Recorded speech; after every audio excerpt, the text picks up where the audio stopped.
flexibility, it definitely will be either in mid lane or top lane. I think it's more likely to be mid. What jungler would you bring out? Like a Lee Sin? Fury plays a really good Lee Sin. I said the variability would be in mid and top, so I think we'll see the same junglers still. Okay. You still think it would be the Kindred Nidalee, but of course Kindred was banned in the last game. Manlight now are on red side, so they do have that counter pick to end up with, and it's Azir and Gangplank being banned out once again. The good thing for you, Vedius, is Azir still only has that 33% win rate because he's been banned out all the time. No, I actually know Max Law highly regards Azir, and he's probably the one telling him, yeah, we ban that shiz. We don't want to have to play against it because it is, in the mid to late game, very potent. Has a lot of poke, has a lot of disengage, can be very powerful in team fights as well, and just provides a lot of zone control. So taking it off the board this early on makes sense, especially from the Renegades. Really suits Manalight as well, given that they like to play around that sort of 2-item power spike mid-game thing. Yeah. The control it has in team fights can be extremely Well, we say that, they're yet to get to a 2-item all in this series. That is their strength, and they're losing because they're not being able to play to it. But if they ever did actually get a not terrible early game. Renegades, they were the same bans both games for the first 4 bans.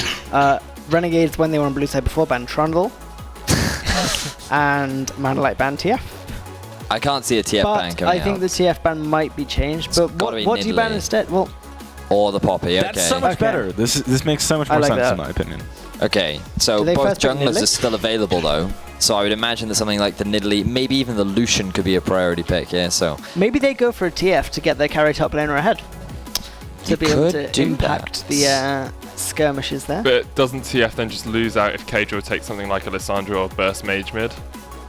Not that hard. No, it just dodges the matchup most of the time. Yeah. I mean, you farm from distance with wild cards, you leave the lane as much as humanly possible.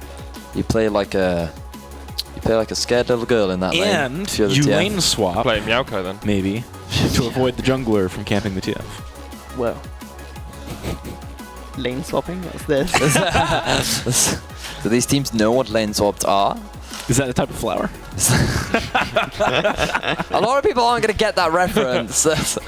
Is it a color? As long as they know it is a reference. It's a reference to something that was very funny, guys. Every time we use the joke, it's always increasingly more funny. Of the time that we make a reference or an inside joke, it's about Vedius. Warm Kindred, Warm Lucian. I'm surprised it's a Kindred instead of a Lucian when Nidalee's already locked in. Yeah. It's also funny because having spoken to Frozen Dawn during the second game, or the first game even, the first game, he was saying that he prefers Nidalee over Kindred because they're both hard farmers in the early game, and typically Nidalee comes out ahead because 1, she's faster, and 2, she doesn't have to burn any mana to do it. Obviously what Kindred lacks in jungle clear. Obviously it's fast relative to Nidalee. She makes up for in utility with her ultimate, with her mounting dread as well. I've got the reason that they didn't pick the Lucian. They wanted Renegades to pick the Lucian because then they can pick the Sivir and run Rifty on Maokai top and have Sivir as their engage tool. Well, it's probably because that's what I'm calling. They do want an AD that's not Lucian and they didn't want to show it. It's going to be Sivir. So it could be something, slightly less picture. Twitch. Sivir, Varus, Maokai. Kindred does, obviously we've said before, lend itself to playing with a Braum. Braum with double AD, very nice. Do we get to rescind the previous statement about you being the best analyst if we don't pick that? No, but I will eat a chocolate finger. How about a shoe? Made of chocolate fingers? I think we could see Sivir Twisted Fate here, potentially. Possibly. I think Twisted Fate works well. And they already know the mid lane matchup because you've got the Corki right there for Renegades. Yeah, so if they've got something cheesy to bring out top lane, this is where we don't see it. If they have I also really don't think we're going to see the Jhin. I don't unless they force the 2v2, Jhin really doesn't make that much sense. Haven't been impressed. Only Choke have brought the Jhin out, I think. It's also a super bad idea, I think, specifically here. Yay! Yeah, okay. I'm not going to talk about it anymore. Victor! I like Victor! That. He got nerfed pretty heavily a patch or 2 ago. E damage, when you upgrade it, it doesn't clear the full wave. And that hurts so much. It does. I mean, if you go Ludens, which a lot of Victors have been doing, it does, and he's not as bad as everyone's making out to be. No, he still definitely has a place in a strong comp, and he still has really huge both sustained and burst damage, which is something a lot of mid laners don't have. I mean, AoE burst is huge, and sustained damage with Qs on a 1 second cooldown is low when you get CDR. I'm curious if it's still the case, but his theoretical highest damage numbers were ridiculous. Like, I think they were basically the highest. Yeah, I think Syndra's like slightly higher on single target. But even when he first came out, I mean, like when he wasn't popular for a long time. Oh, the old Victor before the rework, his damage was crazy with the silence on the ultimate. Yeah. That was nuts. There were a couple of players that played it, and I was one of them. It was just I don't think horrible. we count you as like the high level. What are you talking about? I was definitely one of them. Back Although in I guess the day. you're the same level as Balls, weren't you? Oh, Jarvan being locked in here. Wow. Top lane Jarvan. And a Zyra support, we have to assume. That's this pretty- is so... They could be proxies. I do not think they are. The thing is, though, they can crack out some cheese. They're 2 games up. They can do what they want. Jarvan received some very, very major buffs The old recently. Cataclysm buffs, yeah. Cataclysm does AoE damage now, which is huge, and the shield got buffed. Yeah. I can't remember if it was It's the reduced numbers or the cooldown. It's only mana 12 cooldown. 12-second cooldown. It was a at every massive rank reduction. now. No, because it went from his It used level to be 1 was 18, wasn't it? 18 to 12. No, there was an 8-second reduction, so from 22 to 14. No, it's all 12 now. So it was Then 20. it's gone from 20. 20 to 12 now. But Yeah, at 20 at that's level 1, scales. 18 level 2, and so on. But Yeah. now it's gone from 20 to 12. It's only so- 12 every rank now. So was- it's Yeah, really and strong you only in put lane. 1 point in Really into late, so strong in that's lane. really exactly, good. Yeah. And yeah, he does absolutely obscene amounts of damage, and he can build this stupid off-tank build with Sterax and more, and he can. Titanic, and he still one-shots everyone, but he also can't be killed. It makes That's not a Jax. That's not what I was promised. It makes me potentially a little bit unreasonably excited that Alfaro is playing Jarvan. I don't think he's been playing it. I think he's decided to play it today. No, I know, but like this is exactly the kind of thing that I want to see him on. That's not happening. No, that's not. It's That. got to be Corki mid. Yeah, it will be. It's got to be Corki mid. Well, Unless hang on. They are going Zyra bot lane, so I would actually prefer the Corki with the it's Zyra. a lot more burst, yeah. Yeah. Actually, I wouldn't Cadril say on that. Lucian, I think he'd be able to do a bit better against the Victor as well, because he's slightly more mobile. He's more mobile, but he has less range. He can't safely farm as easily. It's true. And Victor can trade very well. They're going to swap him, almost definite, unless they're proper trolling. Are Which you they willing to do a put lot your of group analyst stage. reputation on it? Because No, they've I only got wouldn't. 10 seconds. I've been wrong before and I'll be wrong again. Technically, if this were LCS, they would have had to swap by now because you have to swap with 15 seconds remaining. So. Surely your shoes are too expensive to be just offering up like this. Hey. They're custom made. Yeah, but I'm esports switch now. Okay, they're just trolling again.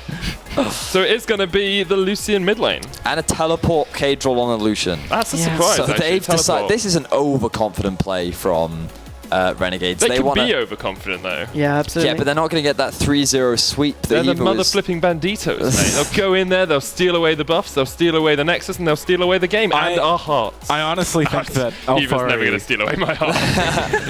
I think Alfari is just going to crush this I think personally. we saw Alfari pick top lane Ari and have Cadril on mid lane Quinn before. That was just apparently Completely Cadril just intentional. not swapping. He just Really? like refused to. Group stage. Who was And, that against? I think this could well be the same situation. TCA. Yeah, it's TCA, wasn't it? They really also need to not underestimate the Zyra. Obviously, it's very squishy, but the amount of damage she can put out, she can 1v1 an She's AD like carry Vel'Koz without level any damage. worries.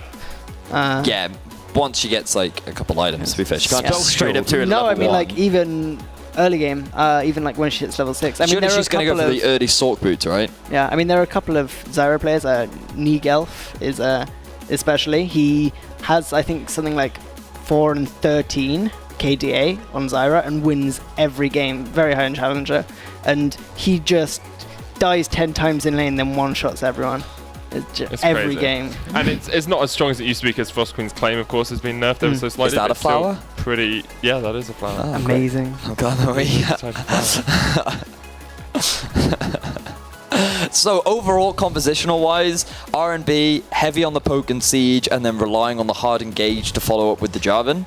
But they do have very squishy. I mean, obviously, Alfaro is going to go for that off tank, but he's pretty much their only front line, and he's not going to go full tank, I would imagine. I wouldn't be surprised if he just goes full assassination. Dust That's Blaze gonna guns go full damage. into Yumu. Exactly. It's like, He'll definitely guys, have I'm a more a in Z, I'm there. a Z. He's going to jump in with Cataclysm, and then Hiva is going to use Ultimate, and everyone's going to die. Whereas Manalite, they're going more for team fighting. I mean, you have the Civi, you have the Victor, great mid-game power spike. Combine that with the Kindred, who once she completes her set of Devour is going to have a high impact as well. Rifty probably going to be for that full tank Echo like we saw him play earlier on during this weekend.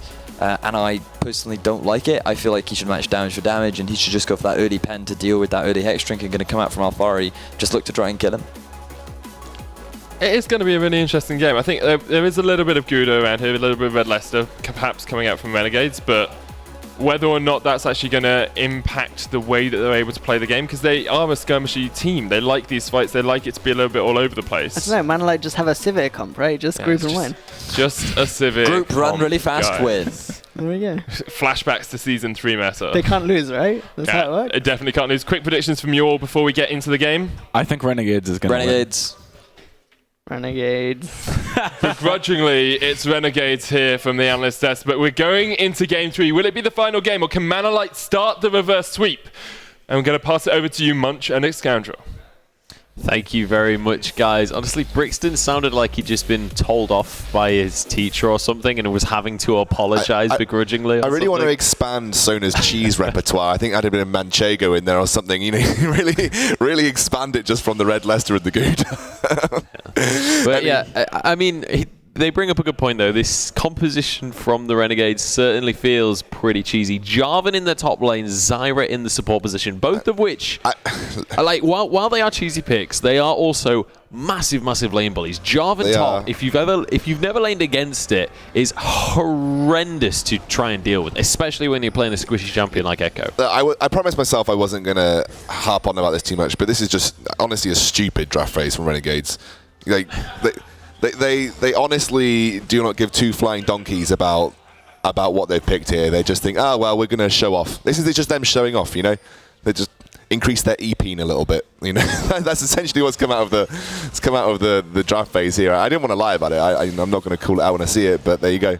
Yeah, they're certainly being a little bit cocky, but here we go. Hiva and Yuki pushing forwards into the Manolite jungle. Smiley going to be taking a lot of damage actually on this one, and don't think they're going to commit any summoners to this. Yuki may be looking to, but no, they are going to back away in the end, and the bases will be channeled from Manolite, so they're going to be able to get back home and refill their health bars before the lane phase begins. Yeah, they're just trying to be as annoying as possible here. Just trying to stop them from backing. Not that it makes the slightest bit of difference at this point in the game, by the way. In fact, it probably just screwed the Renegades people a little bit more. But they're going to go for a lane swap here. Late minute lane swap. Yeah, so good answer here coming out from Manolite. I mean, you pick up these cheesy lanes and go for something that's going to be really obnoxious to deal with during the lane phase, then Manolite will just go for this lane swap and not allow the lane phase to occur. We'll see how this one's going to pan out. I'm curious about the Lucian versus Victor mid lane. Now, Vedius has been on the receiving end of my Lucian mid. It's a pretty terrifying thing, but I wouldn't exactly call it meta. It is definitely not a meta pick, and they were right in saying that Lucian can get abused by Victor very heavily. It all depends how well Kadril can play this matchup, to be completely honest. Hado coming round to start the invade here. Yeah, absolutely. Mikeslot should be able to secure this blue buff, though. Alpha are going to be there to protect him, and they're going to be able to continue that double jungle buddy system as they go around through their first clear. But we've got pretty standard lane swap scenario right now as the bottom lanes, or the AD carry and support combos just slowly but surely pushing these lanes up. You've got to use that relentless pursuit basically to dodge the death ray, otherwise you will just take a whole host of damage on this Lucian. But you know, Lucian, yeah, you can see there, just that's gonna happen to him, but harder and faster the later we go. Okay, well there you go then. I was tempted to go for the Strong, harder, better, faster, stronger. Yeah, I can't even think who that's by now. It's Daft Punk, actually, originally. Daft Punk, that's it, yeah. I was thinking Deadmau5, but I knew it wasn't Deadmau5. Kanye did a very good remix of it back in the day, 2005, 2006. Pretty good remix. Anyway, up in the top lane, we've got Rifty, Hado, and Smiley pushing onto this first tier 1 of the game. And in the meantime, we're going to see a mirror across the map over in the bottom lane coming out from the Banditos. Let's remember that the Banditos are 2-0 up in this series. They've gone for some very, very confident picks. And I mean, kind of the storyline we've been talking about a lot with the Banditos is that they are a very strong team, but they often get cocky and can get punished for it. Yeah. This is pretty much the definition of that kind of cockiness coming out. And do you think Manolite are going to be able to punish them?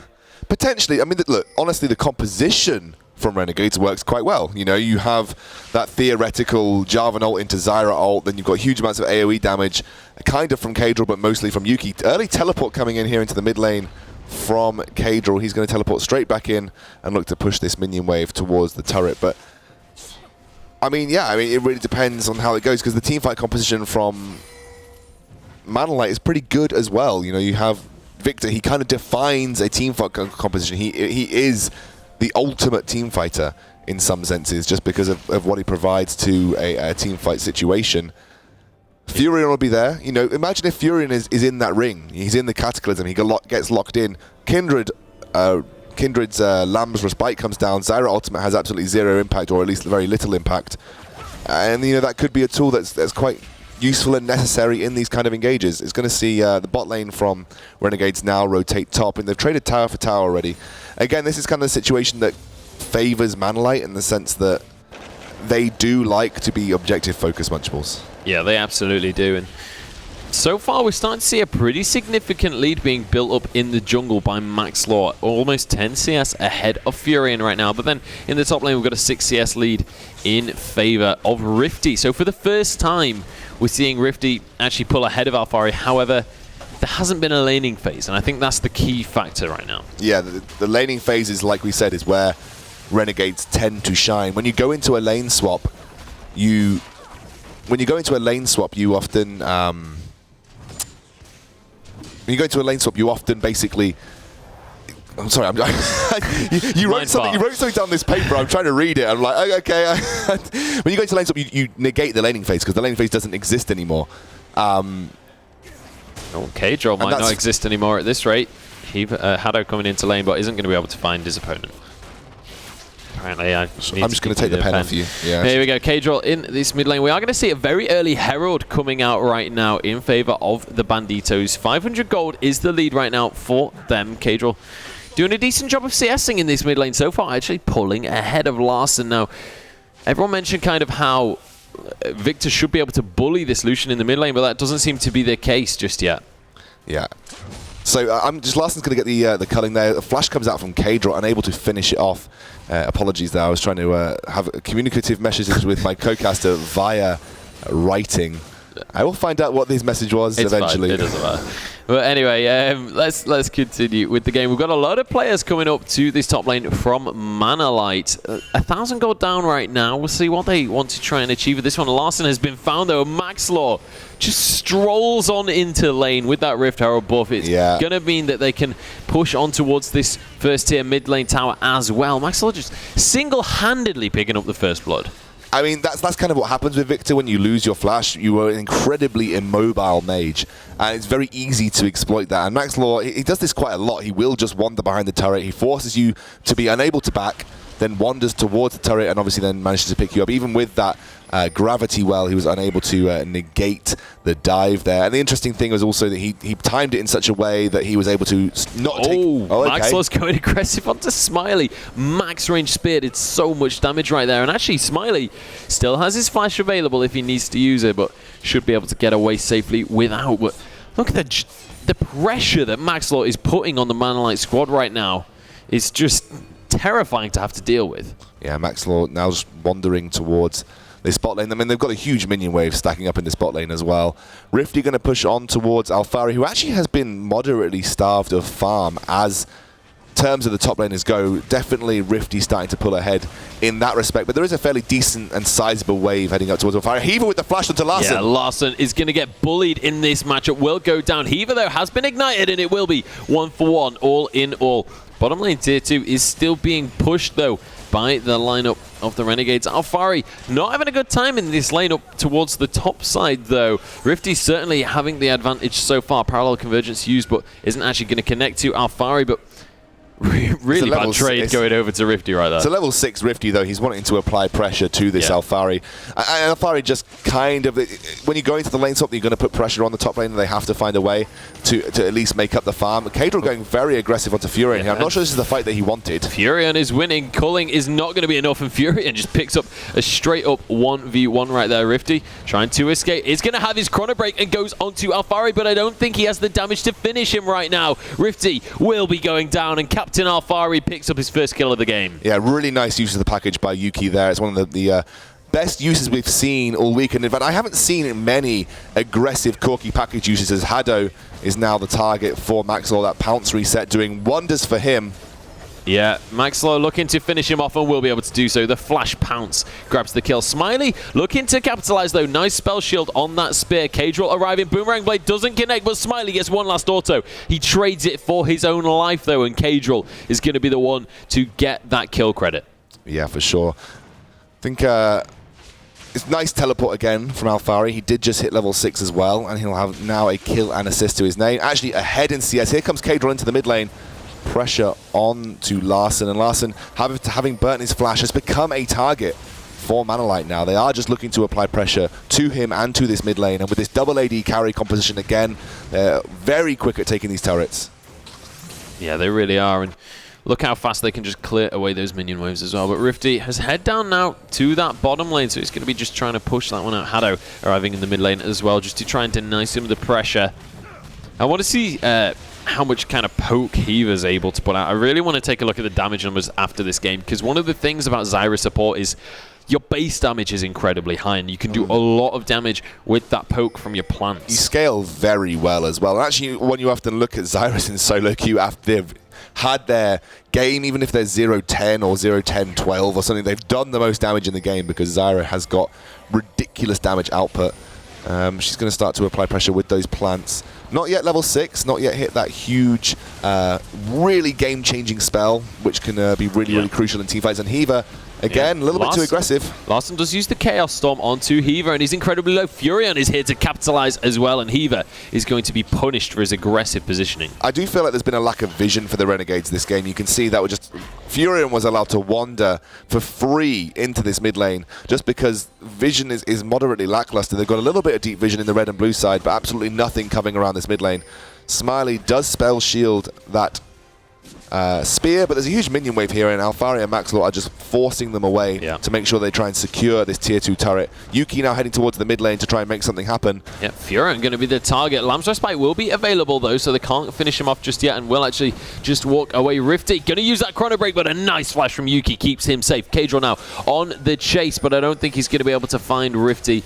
Larson desperately trying to protect this tower, but it is going to go down, and now Furion flashes to try and save his mid laner, but it's not going to be the case. Alfari picks up one for himself as well, and now Rifty is going to be the target. Alfari desperately trying to catch up. He just needs to land a slow, but shield isn't going to be available, and now they head towards this mid lane. Yep, and they're going to push with a fairly hefty minion wave as well, with absolutely no wave clear left. Rifty is the only form that they have, and he's going again for that tank echo build, so it won't be as effective. Hado going to get knocked up and blown up. Don't even get time to commentate that one, just gets deleted. And they're going to take this tier 2 turret for free as well, so despite these picks, they're still fairly far ahead in the game. They are up to a 6k gold advantage at 11 minutes. It's almost as bad as last game, if not worse. And I tell you what, Renegades, they've definitely brought their A game to this final weekend. They've definitely turned away from the sort of mistake-driven Renegades that we saw during the regular season. Now they've really just said, okay, we've got to take this seriously. This is our chance to make it to the European Summer Challenger Series qualifier. Yeah, absolutely. And slurred my words there. Challenger Series qualifier. I mean, you say it's time for them to take it seriously. I don't think they're necessarily taking it seriously in this matchup. Larson is going to finally find himself a kill in that bottom lane, but they committed so much just to get that one kill. 3 members going so far out of their way. I think, the picks were definitely not quite so serious. You know, this wouldn't be a composition that they would take to a game for their Challenger Series qualifier, for instance. But the way they're playing it is definitely good. Heaver is going to get destroyed, though, on this one. Smiley managing to spell shield some of the culling and only just manages to survive that one. Well. Yeah, had to use his heal as well just to get away. Still had his flash. Maybe could have flashed the... these kills that they're picking up are good, but they're not getting anything for it. This is kind of just those catch-up kills that you kind of have for a little small gold input for your team members or for the person that managed to pick up the kill. Right now, they're still way behind in turrets and a fairly hefty global gold advantage. But no, I agree with you. I don't think they're taking the game seriously, but they're definitely approaching it, the same way they approached every other game, which just, completely dominant. Yeah, absolutely. And it's very much the kind of win lane, win game kind of mentality that they have. They're picking super strong laners that are going to be able to bully whatever the scenario. And just look at the CS difference in that mid lane as well. 30 CS as well as 3 kills in favor of K-Droll. And then I mean, it's all Maxlaw as well. Look at him. yeah, Maxlaw going in. Speaking of, Hado going to be the target right now. One more auto will finish him off. Hiva, though, might just be going down. Zyra is a super squishy champion and will burn to the ground. They do say plants are flammable, and he's going to be able to prove that one. Rifty jumping back with the chrono break, but it's a double kill for Alphari. Furion desperately trying to survive, but he will go down to the likes of Yuki, and it's 4 kills across to the Banditos. Again, they're just so far ahead. They've got so many powerful mid-game champions as well. Alphari at this point in time will be doing heaps of damage at 403. Maxlaw already nearly finished his Rod of Ages, but that Runic Echoes will be enough. K-Droll and Yuki both nearly heading towards big item spikes, and Hiva with that, even with just that support item, is dishing out lots of damage. He's playing very typical Zyra though, just dying, taking the brunt of the focus and resulting in 1 team fights for the Renegades.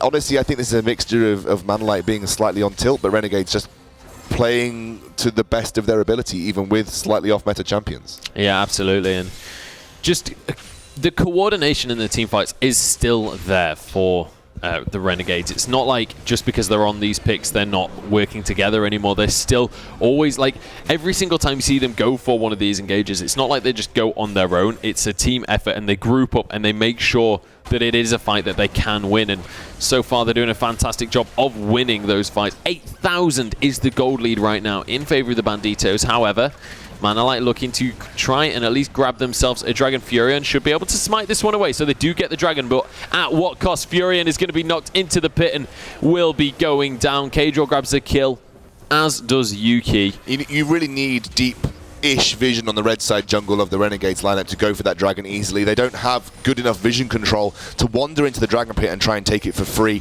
under the noses of Renegades. Yes, they get it, but they pay for it with 2 lives. And this, this is something that Renegades do. If they get kills, they'll always try to make something happen because of those kills. And you can see here, bottom lane tier 2 turret should be the target. It certainly should, and they're going to be able to take that one down with ease. Alphari's going in onto Rifty. Hiva going to be able to... No, a nice little laser is going to pick up the kill onto him, and it's going to be Maxlaw on this front line. Did get stunned up, but he's still full HP. Going onto Hado is going to pick up a double kill, and he looks for a triple as well. In fact, Yuki grabs that one in the end. Furion does manage to capitalize, but gets punished for it immediately, and Yuki grabs his double as well. But now with the Rift Herald, they can push on towards this bottom lane inhibitor already. We're just 16 minutes into the game, and they are looking to turn this one into a full-on stomp right now. Alpha just desperately trying to get out of tower range. I don't think they're going to have time, given that Victor is up and the rest of the guys are respawning, but that's taken very low at this point in time. And the Renegades, they just look dominant. You can't see many opportunities for Manlight to make their way back in now, and it is just, even in the lane swap, they've made it work for them because they, again, got forced into skirmishing. It's a very high kill game. I mean, look at the scoreboard for Renegades. 407, 527, 512, 414. Hiva's the only one that's basically not immortal at this point. For sure. And even then, he's drawing a lot of pressure and has got a lot of AP behind him too. This is just a display of how mechanically gifted these players are. I mean, most people would have said in the regular season Renegades were the contender for first seed. Yeah, that was the initial thought. Manlight played out of their skins to go 7-0 during the regular season. And honestly, I feel like they can play better than this. I feel like this is kind of like a slightly offset Manlight that we're seeing. I don't know whether losing that first game or losing that second game even was the tilting factor for them, but the Renegades certainly look better with Maxlaw, that is for sure. Yeah, that is certain, but Alphari going to be pushing up in this top lane, and I fully expect to see the old RNB lineup that we usually see of Alphari in one lane. We've got the 3 guys in the middle, and then K-Droll down in that bottom lane. It's exactly what we're going to be seeing here. The 1-3-1 begins, and can Manalight stick up to this pressure. They're 12,000 gold down right now at 18 minutes. It's a really, really tough scoreline to look at. At least they have some form of wave. Oh my goodness. Cadril so close to... He nearly just 2v1 right there, and he was going to be able to finish off the kill onto Larson. They're going deep underneath the towers right now as Furion desperately trying to do damage, but Alfari just dunks him underneath the tower. Rifty going in onto Yuki, but he just doesn't have any damage and has to chrono break on out of there. This is going to be Smiley dropping as well as the bottom lane inhibitor tower goes down. Rifty doing what he can, but can't finish off any of these kills and will drop. Alfari grabs himself a triple kill, and this is the bottom lane inhibitor now, 22-11. We are going to see that Banditos are doubling the score of Manolite. They are absolutely rampant right now, up to a 13k gold advantage. Baron spawns in a minute. Maybe they could take that and look to finish the game like they did the last time. It's not looking hopeful. I mean, it's really hard to analyze games like this because it's so one-sided. You can't say much more than the Renegades have just been the better players. Yeah. I mean, tactically, you could argue Manolite had good intentions and they executed the lane swap fairly well. But when you get dragged down into the skirmishes, when you get dragged down into these jungle fights and ganks, Renegades have always just come out on top, and that's the story of this. And the thing is, if Manolite allow the Renegades to force them into this playstyle, they're automatically going to lose that because that's not a playstyle they're used to playing. I feel like maybe the preparation for Manolite leading up to this tournament could have been, okay, let's practice playing skirmishing. Let's try and beat the Renegades at their own game, but so far it's not really worked out for them. I mean, the game isn't over just yet. They have lost an inhibitor. They are very far behind, don't get me wrong, but here we go. Alfari going in. Furion going to be the target. Lamb's Respite is going to keep him alive for now. Yuki getting a lot of damage onto him, as well as Alfari actually is going to get shut down. The kill goes across to Smiley and Rifty jumping onto Heaver. Smiley flashes over the wall to try and get onto Yuki, but it's going to be a double kill in the end. Smiley on that Sivir grabs the kill with the Boomerang Blade. Max Law joining the fight now, trying to land some spears, isn't going to be able to find a target. The issue is there with Cadril's teleport, right? You're trying to follow up on Alfari, who's just teleported in or jumped in 1 versus 5. I mean, you can't teleport a Lucian into that. He's just going to get blown up. So, I mean, this is why it's a little bit more difficult for them to make use of this double teleport. For instance, when they had the Lissandra, that was a perfectly viable play because Lissandra can jump in, Ring of Frost, ult herself, and she would remain safe. What does Lucian do when he teleports in? Just get killed. Yeah. So it's a little bit more difficult to make this composition work like that.